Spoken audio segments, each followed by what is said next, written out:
En çok unlarla nasıllar yemeliyik. Sonra ise tələbələr yemeliyik ki, elimiz çalıştık. Daha sonra süt məhsulları yemeliyik. Çiğdən az yemeyiz.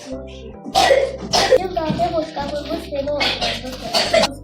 Boşqabımızın içində meyvələr, tərəvəzlər, ət məhsulları, şırınlar, qurda məhsulları Və süt. və süt məhsulları olmalıdır.